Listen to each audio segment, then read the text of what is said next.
Right, misperception in electronic voices. Some of you have already helped me out with this research, and thank you very much for that, but I am always looking for volunteers. I'm supposed to be finishing all this in September this year. Hooray! The last 6 years of my life has been spent looking at this. So, what is electronic voice phenomena? Some of you might know, some of you might not. And why do I think it's important that we study it? Well, the first thing I want to say and make clear at the beginning is I'm not a skeptic. I'm very much on the fence about a lot of things, and EVP is one of those things I'm on the fence about. I've heard some extremely interesting things appear on recordings, but I think we need to understand how we misperceive things before we can claim a paranormal origin.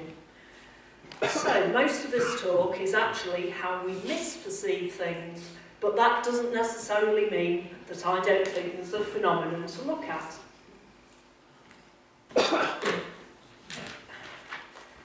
So, electronic voice phenomena describes a technique of apparently communicating with the spirit world, talking to people beyond the grave by the presence of anomalous voices appearing on magnetic tape recordings. The idea of communicating with spirits using radio technology was proposed, although probably not quite entirely seriously, by such eminent people as Edison and Marconi.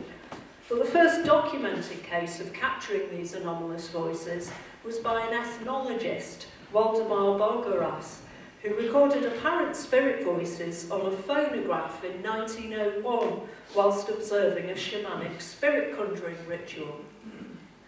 The first person to try and actually capture these voices was by a photographer, von Zale, who regularly heard apparently disembodied voices and tried initially to record these on primitive disc recording devices in the 1930s.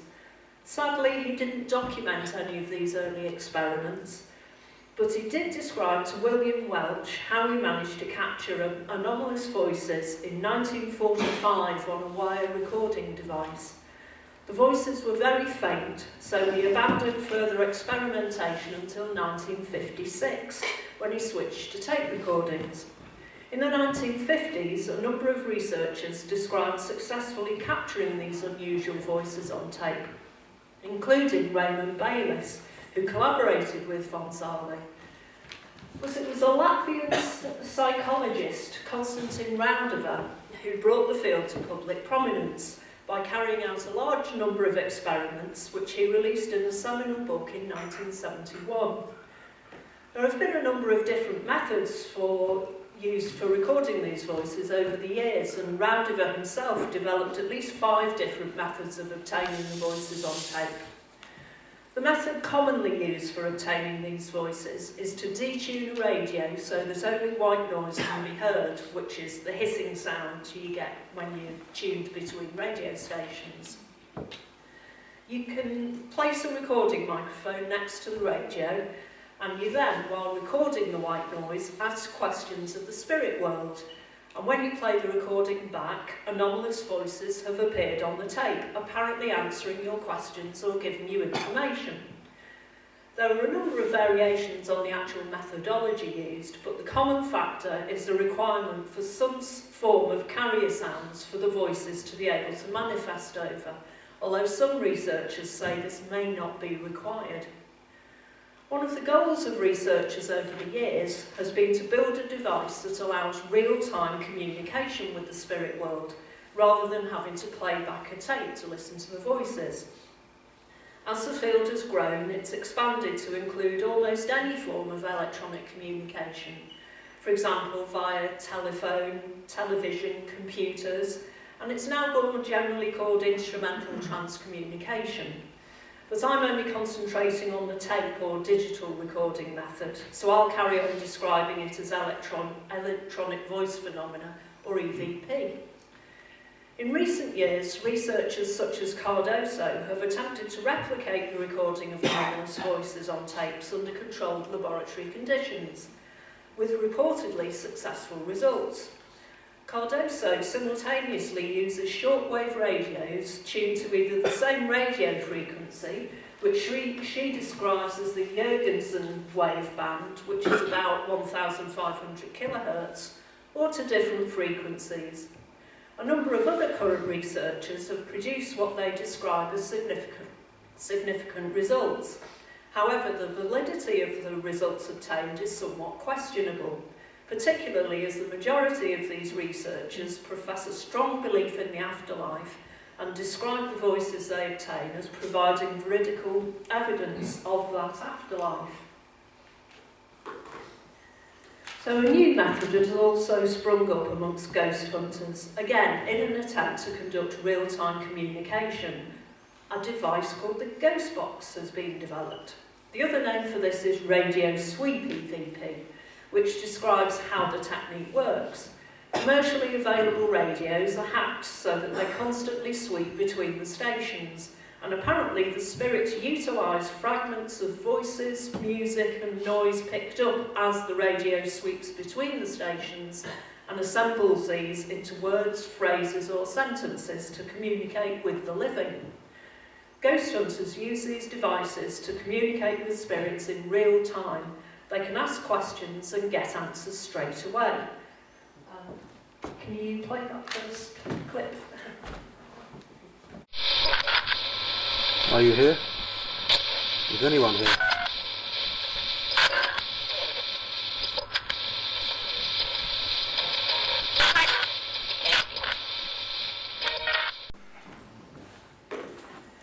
Okay, so what are the characteristics of these EVP voices? Well, Raudiver described how it's easy to distinguish spirit voices from ordinary human voices as they speak with an unusual rhythm and usually switch between languages within a sentence. However, the actual words can't be distinguished easily, and Raudiver suggests it can take at least 3 months to train the ear to distinguish between the words present. The voices can speak quite rapidly, but appear not to follow the usual grammatical rules, and occasionally can even be reversed, so they make sense when the tape is played backwards. I've obviously been speaking to heavy metal bands. Now, some researchers describe the voices as being from familiar people but in unfamiliar voices. So one described receiving messages from deceased friends and relatives, but their voices sounded unlike they did in life. However, other researchers describe recording the voices of their relatives speaking in the same voice that they had in life. And Jurgensen, one of those early researchers, even describes obtaining the voices of such people as Churchill and Hitler. Analysis of these EVP voices has shown that there are a number of characteristics common to them, including a number of amendments to usual human speech sounds, such as an increase in the intensity of the signal on the second speech formants and excessive frequency values for the fundamental frequency and for upper formants. Just basically, they sound the same but different. So, what are the listening techniques involved with EVPs?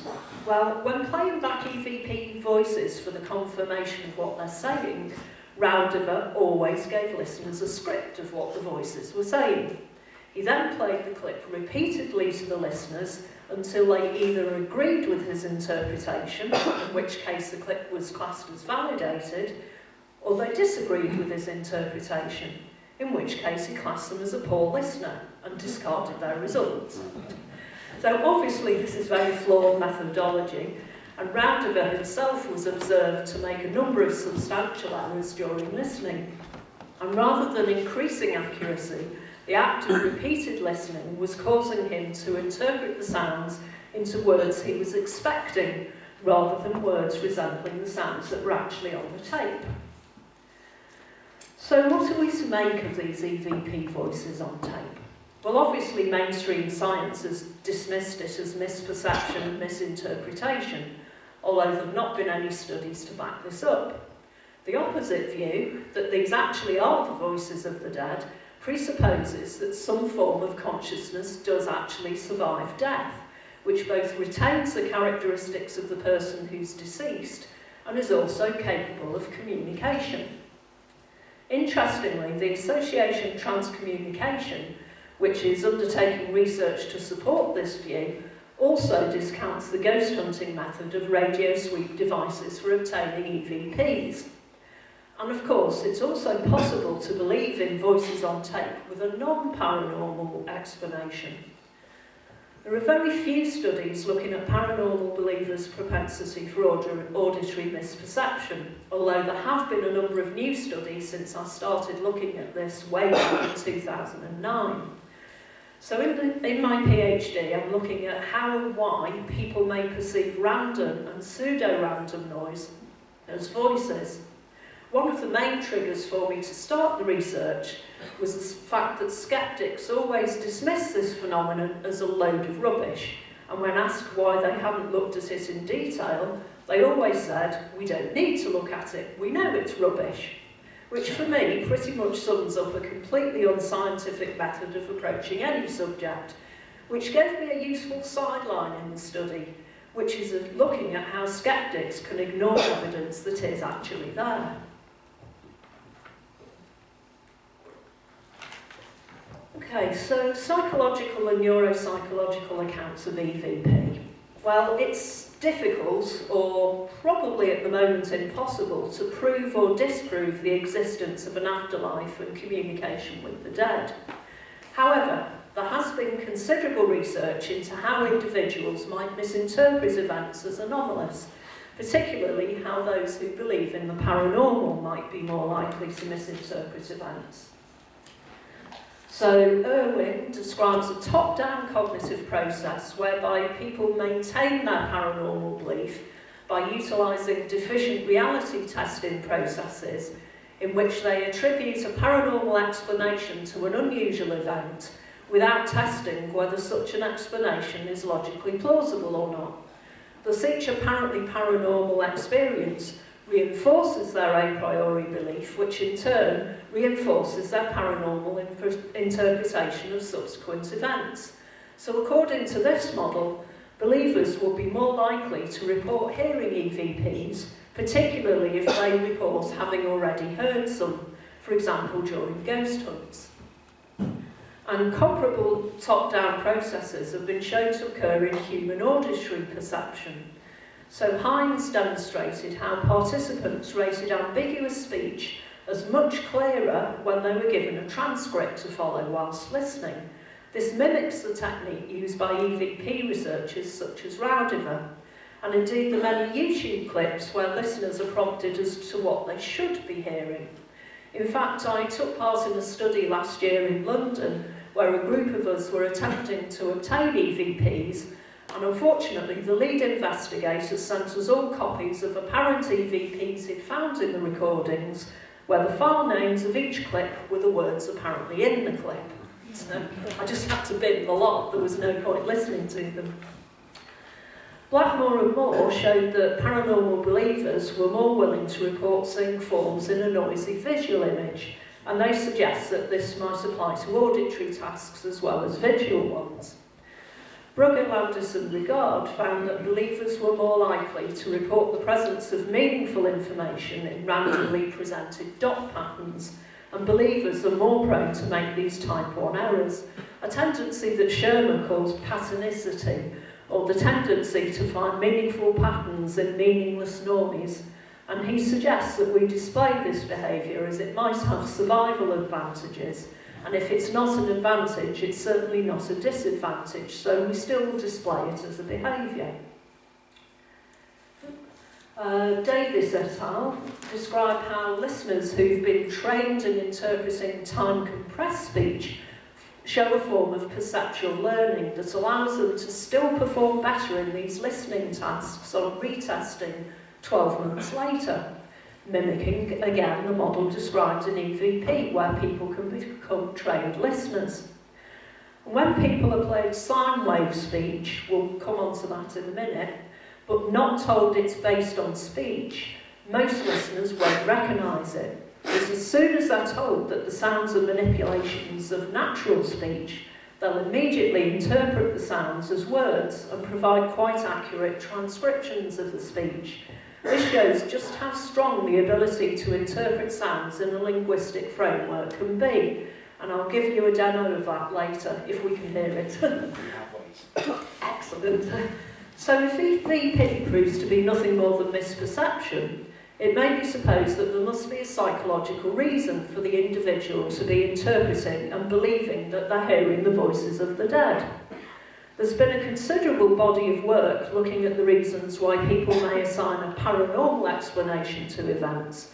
So if we're looking at EVP, in itself a form of paranormal belief, we should be measuring people's paranormal belief in relation to their EVP experiences.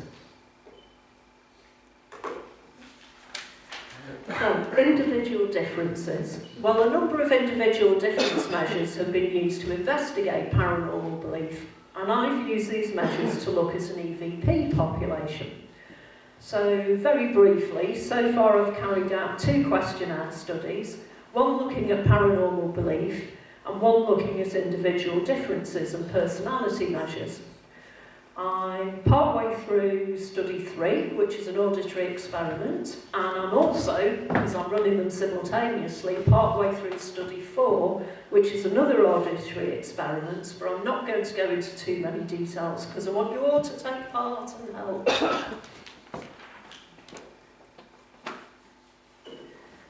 So the first problem I faced when starting the research was to pin down exactly what is meant by the term an EVP practitioner.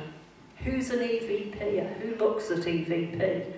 Well, a very similar problem has emerged when trying to define the term paranormal believer, a construct that people are still arguing over today.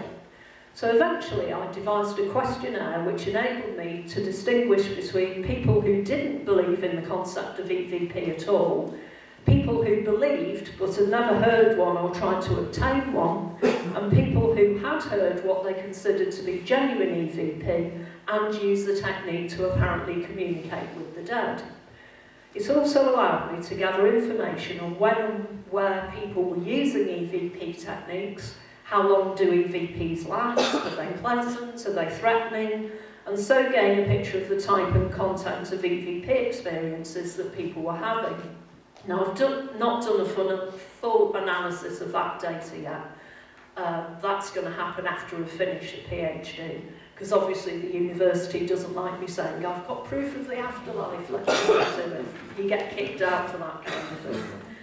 So I have analysed the findings from the questionnaire in general, and also from a number of paranormal belief scales. I'm not going to go into a major statistical analysis here, because that's really tedious, but I can give you the headlines, which are as follows.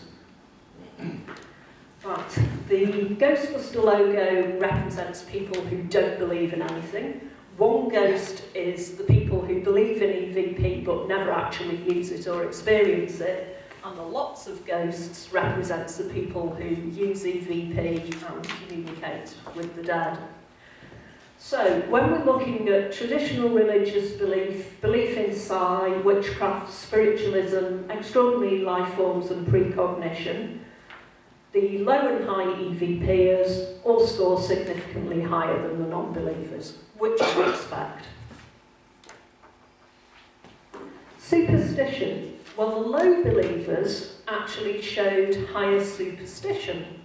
They may be displaying this in certain actions. For example, it's common in amateur ghost hunting groups for the participants to recite prayers of protection before beginning an investigation in case they attract malevolent spirits, which could be thought of as a form of superstition. However, it might be argued that the scale that I used here, which is a generally used scale for belief in the paranormal, doesn't measure superstition as a complete concept, as the only questions on it that are related to superstition are concerned with bad luck, whereas superstition also covers positive effects, for example using a birth date as lottery numbers, believing it will bring good luck. The superstition subscale has also been criticised because the questions are concerned with cognition, so whether someone intellectually believes in the concept, rather than behaviour, whether someone carries out the action. And it may be that the results might be different if questions were asked about behaviour. For example, I don't think of myself as superstitious at all, but I still find myself touching wood to avoid invoking fate. It might have been expected that high-EVPers would show the highest level of superstition. It has been suggested that a number of beliefs that have previously been classified as paranormal or magical or superstitious are not actually superstitious at all, but are unsubstantiated beliefs. They give an example as graphology and biorhythms. But if we class EVPs under this category of unsubstantiated beliefs, it might explain why high EVPers didn't score significantly higher than the other two groups, as actually superstition is measuring a completely different construct to the one we thought it was. Again, as expected, anomalous paranormal experiences, belief and ability are all higher in low and high EVPers. And luckily, there was absolutely no difference between any of the groups when looking at fear of the paranormal or use of drugs and alcohol. For some reason, all the psychological questionnaires like to include drugs and alcohol. Right, EVPers appear to show a number of after-death beliefs, some of which didn't seem to be compatible with each other. So, a form of disembodied spirit is necessarily required for the concept of EVP as communication with spirits. However, it was slightly surprising, as a disembodied spirit is the concept of consciousness continuing after death in the absence of identity. So this finding would suggest that whilst high EVPers are hearing EVPs, they're not necessarily interpreting them as specific identities, for example, friends or relations who are still individuals as they were before death. This may be because whilst they're obtaining more EVPs and distinguishing between them, they can't assign them to specific people. This is something I'm going to look into more detail, as I can compare after-death beliefs with EVPers' descriptions of the types of EVP they obtain, because there are questions in the questionnaire I devised about the origin of the voice, whether it's a friend or someone they've not heard of before. So both spiritual embodiment and reincarnation are significantly higher for the low and high EVPers as for the non-ones. The spiritual embodiment finding was totally expected, because this is the idea that both the identity and the consciousness of a person survives death. And this belief is required to explain the results of a number of reports from both the earlier EVP researchers, who report hearing the voices of relatives, friends and famous people, and recent EVP researchers who report hearing friends and even famous people such as Jesus Christ. The reincarnation finding was slightly surprising, because belief in reincarnation again increased significantly as EVP-ness increased. And it's surprising because the belief that consciousness survives and returns to a new body with a different identity wouldn't seem to make sense in the context of EVP. But maybe EVPers can actually believe in both. It might be that they believe both scenarios may happen, and a voice they pick up via EVP may be of a spirit that at some point will lose its consciousness and return in a new body. Belief behaviour efficacy. Well, that's the belief that actions and beliefs affect what happens to someone after death. And again, it was significantly higher in EVPers than non-EVPers.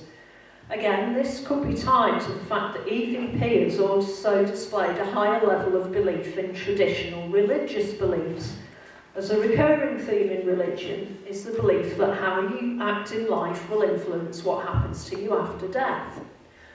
Low EVPers also displayed a relatively high level of superstitious beliefs, so possibly superstition causes them to carry out actions to prevent harm in this life, and belief behaviour efficacy causes them to carry out actions to prevent harm after death. As expected, the non-EVP group showed a significantly higher level of belief in annihilation. The skeptics believe we die and that's the end of it.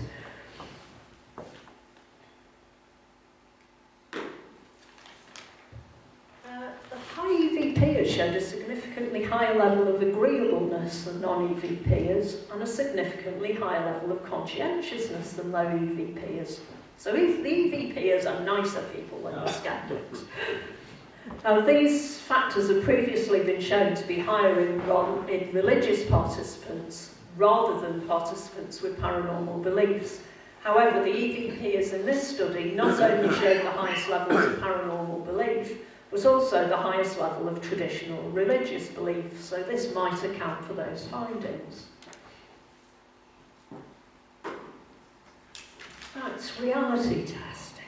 The high EVP group showed a significantly higher level of reality testing deficiency, a finding that is supported by previous research. Now, if you look at a clinical population, a recurrence of an unusual experience is what causes a person to hold on to the mistaken interpretation of events and therefore show this deficiency in reality testing. This has only been shown so far in a clinical population, but it might be supposed that this effect also occurs to some degree in a non-clinical population. Fantasy proneness, nothing significant at all, everyone was pretty much the same. Now this interested me greatly because auditory and sleep-related hallucinations were significantly higher than the other two groups in the high EVPers. For virtually all the previous results, both the low and high EVPers showed no significant differences between them. They showed significant differences to the non-EVPers, but not to each other. However, when it came to auditory hallucinations and sleep-related hallucinations, the high EVPers showed a significant higher result than the other participants.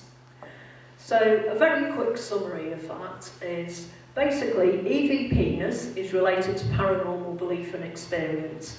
Further to this, EVPers display a significantly higher level of unusual experiences than non-EVPers, and this relates to a construct called schizotypy. So basically, if someone's mentally healthy and shows high levels of well-being, but also display a relatively high level of schizotypy, they can be called happy schizotypes, and they're more likely to report hallucinatory experiences and unusual cognitive and perceptual experiences than normal controls. So pretty much all of the constructs we look at in psychology, they're not black and white. You're not either schizophrenic or you're not schizophrenic. We're all on a continuum somewhere. So there is this group of people described as happy schizotypes, and they're higher up on the scale than a lot of people, but they're not clinical, they're not mad, they're not bonkers, they're not seeing things weird and peculiar. They're just more prone to maybe misperceive things. So it does look from the results we've got so far that you can actually identify EVP experiences as a separate group of people by looking at certain individual difference measures. So let's look at the actual EVP sounds. So this slide represents white noise, and white noise is a noise that consists of every frequency on the audio bandwidth at equal energy levels. It's perceived by our ears as a hiss because each octave contains twice as many discrete frequencies as the one below it, and therefore seems louder. The lower frequencies are masked by the higher ones, thereby causing this perception of a hiss. The method of recording EVPs is guaranteed to introduce a level of noise that increases the likelihood of hearing sounds that could be interpreted as EVP. So low frequency noises can be introduced from a number of sources. I mentioned before doors, water pipes, computer fans, electrical equipment, and these ambient sounds can impinge on the recordings and prevent analysis of this first speech formant, which will both prevent computer analysis of any apparent voice sounds heard and may also alter the perception of the sounds heard. If, for example, ghost hunters are using a tape recorder in a haunted building to record EVPs, the tape will already contain the white noise that they're using and machine sounds. If they're using a wired recorder, it may also record a 50 Hz mains hum.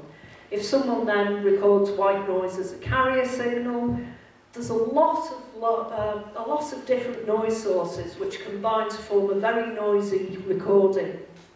And additionally, there might be a number of harmonics introduced, which all means that the EVP tape could have a multitude of anomalous sounds on it before we even look at the possibility of a paranormal influence. The modern ghost boxes, which apparently produce EVP, as described before, they're simply radios that are detuned to sweep through the radio band and pick up fragments of radio stations as they sweep. And the theory used to validate it, the spirit is causing the radio to stop at certain points to let the listener hear parts of words which pieced together form messages. Of course, the advantage of this for the modern I want it now ghost hunter is that messages can be picked up in real time, allowing for apparent two-way conversation with the dead. Right. Auditory and speech perception. Well, this is quite an important field to look at in relation to EVP. Right, so in certain circumstances, the brain can create missing portions of speech, something we call phonemic restoration. So it appears to the listener that the missing portions are actually present. This appears to be a method used by the brain to allow for speech perception in less than optimal conditions. And it appears particularly successful in creating the illusion of continuous speech when gaps in the speech are filled with white noise. If there are elements in EVP recordings that mimic speech sounds, it may be possible that this phonemic restoration effect causes listeners to create apparent words out of noise. One of the reported characteristics of EVP is that it can appear to be in multiple languages, but this might simply be that the brain is trying to create sense out of noise. So, can you play that clip?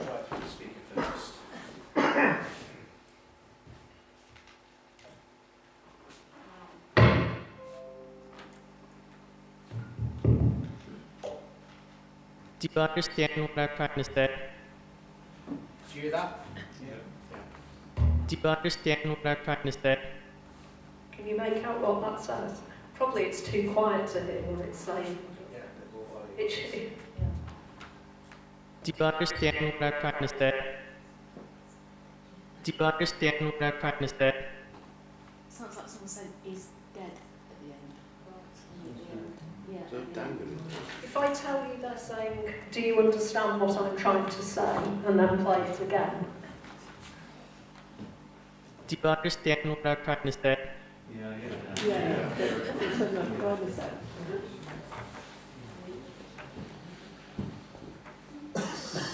So, where are we? Yeah, I'll put this one on first. So in normal human speech, strong syllables that contain full vowel are usually found as the initial syllables of lexical words, which are words that supply the meaning to a sentence. Example.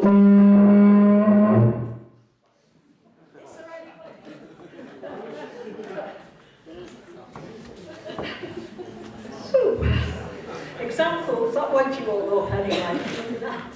So examples are answer, hold, very and yes. And we also have grammatical words which relate these lexical words to each other.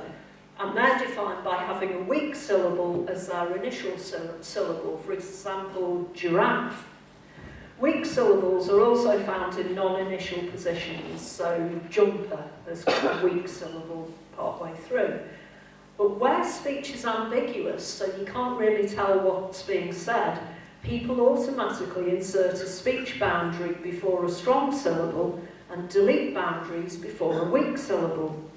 So some examples are, if you insert a word boundary before a strong syllable, you can change analogy to an allergy. What else have we got? If you insert a boundary before a weak syllable, you can go from effective to effect of or effective. Deleting a boundary before a strong syllable, is he really Israeli? Sounds better with a bit of an accent, that one, which unfortunately I haven't got the right accent, but there you go. And deleting a boundary before a weak syllable, so you can change my gorge is to my gorgeous. Some other examples of spontaneous slips of the ear are, she's a must to avoid, becomes she's a muscular boy. And I can't fit any more on, turns into I can't fit any more on. I like that. So this is another example of interpreting speech according to our own personal bias. So it's actually a hostage situation, but the chef is interpreting it completely as food related. I'm guilty of that myself sometimes. What's it say? I can't read. The stakes are high, time is of the essence, and there's everything to lose.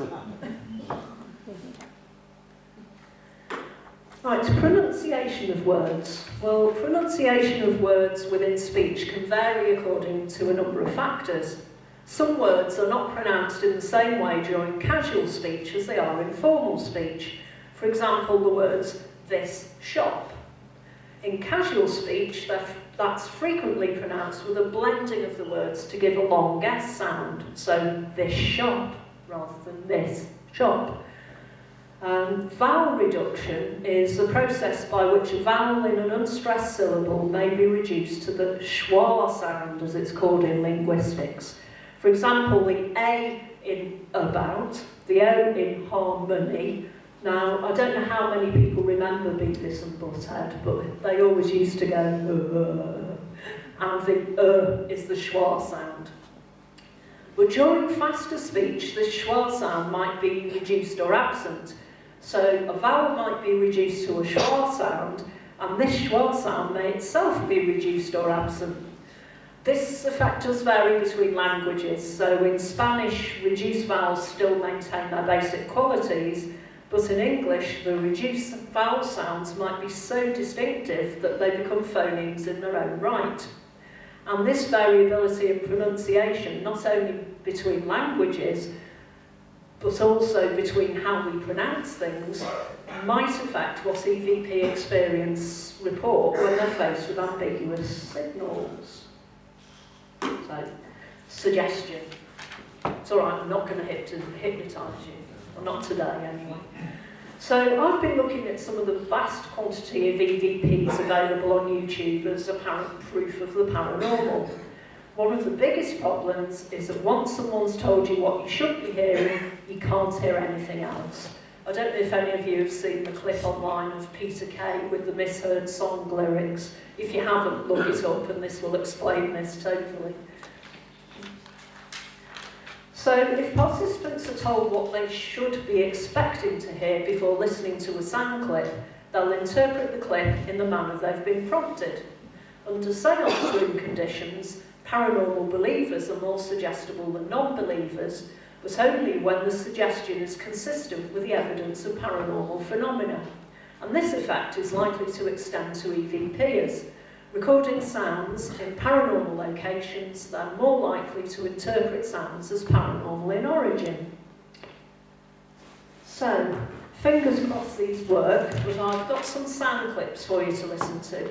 These clips have been made by investigators using the radio sweep technique. So there are definitely voices on the recordings, and they're definitely clips of radio stations, but the investigators believe the spirits are manipulating the signals to form messages. So in the first one, the investigator believes it's from a spirit called Martin, which I've realised appears to be a very popular name in the spirit world because a lot of clips seem to contain Martin. He's a very busy chap. So on initial listening, you can definitely hear Martin, although it does appear to be with an American accent, and both the investigation and the investigator were in the UK. But have a listen to this one.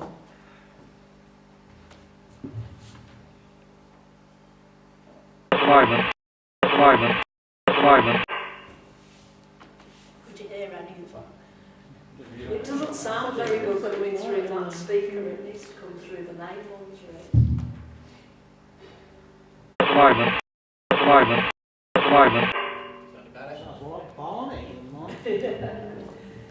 So, if you manipulate this clip to try and separate out the individual elements of the word, you can hear that the second syllable isn't a T sound at all, it's more of a hard G sound.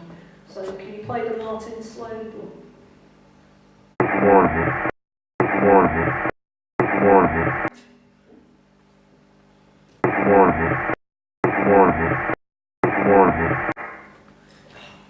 Wish we could hear them better, but now there's no point playing it again because you can't hear it very well, but it's quite clear on the first one that it sounds like Martin, and then when you slow it down it sounds like Margoo. But if you listen at the correct speed after listening to that first one, it's definitely a hard consonant sound. In fact, when I listened to it, I listened to it again and again and again, and it sounded like there was an N in there as well. So after a while, all I could hear was the American pronunciation of duodenum, which is duodenum, duodenum. So rather than Martin, it might actually have been a spirit with intestinal problems.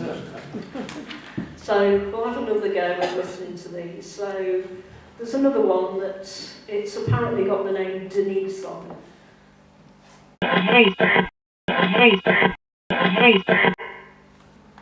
Did you hear that?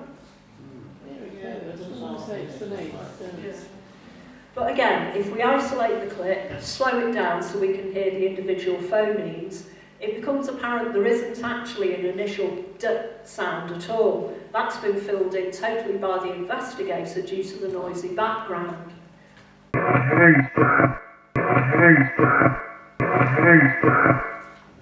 So there's no initial sound at all. In fact, to me, it sounded more like leave than Denise. So maybe the investigator just didn't want to take the hint to go. Okay, so why are people misinterpreting these clips so badly? Well, the speech wave, the human speech wave, has a high degree of redundancy built into it. It's pretty much designed so that we can still recognise speech, even where there's a lot of background noise. If all but a small part of the speech spectrum is removed, and when time amplitude variations in the waveform are destroyed by peak clipping, so basically the waveform normally looks like that, and if you chop all that top information off, you can still get word articulation scores of 80 or 90%. Again, this probably won't work very well because you can't hear it, but let's have a go. Do you want to play the first one?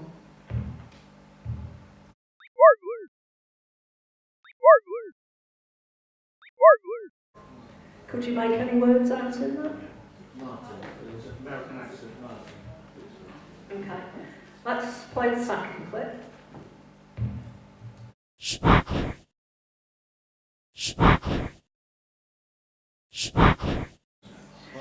Okay, play the third one. Sparkler.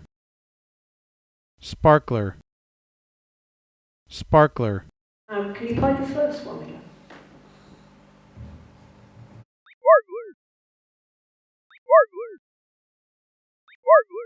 Yes, it's sparkler. So, if you ever hear that clip again, you'll instantly know it's sparkling. You'll never hear anything else when you hear it. The second clip that was played was noise for coded speech, and that simulates what people with cochlear implants hear. So they don't hear perfect speech, but they hear enough that they can usually make out the words. And spectral characteristics such as the harmonic structure, the formants, the formant transitions, they're all either eliminated or fundamentally altered. So all the acoustic features that we normally think of as important correlates of the phonetic content of speech aren't there anymore, but you could still distinguish the word. The first clip you heard was the sine wave speech I mentioned earlier. It was synthesised by frequency modulating and amplitude modulating 3 sine waves, so they follow the frequencies and amplitudes of the first 3 formants of human speech. Again, those resonant frequencies of the vocal tract. So it produced effectively the vocal equivalent of a line drawing, but once you were primed, you could still make out the word. That's it for the sound clip, thank you. So, current studies, what am I doing at the moment? Well, I'm carrying out some auditory studies to see how people respond to these ambiguous stimuli. I've been using white noise sound files with noise files with speech overlaid on the top. In one of the studies, the voices in the sound files have been manipulated to appear to be coming from the right, left or middle. Some previous research has shown that the majority of people have a right ear advantage for language sounds because the language area is in the left side of the brain. But this only holds true for right-handers. Schizophrenic patients are more likely to be left-handed or mixed-handed than normal populations, and they also show a bit of a spread of the language areas in the brain, so just having one area on one side of the brain, this is really simplified by the way, we don't just have one little area, so it's far more complicated than that. But most of us have the main area on one side of the brain, but schizophrenics have a mirror copy of that in the other side of the brain. So these schizophrenics are more likely to be left-handed or mixed-handed and have these language areas spread. And given the association between the factors such as magical thinking and schizophrenia, plus this association we found between schizotypy and paranormal belief, it might prove that there are differences in perception between non-EVPers and high-EVPers, depending of course on handedness. So again, I've hypothesised from the previous research that the low hallucinating EVPers will display a higher localisation sensitivity for the right brain hemisphere, or the left ear, and high hallucinating EVPers won't display this. So, the conclusion.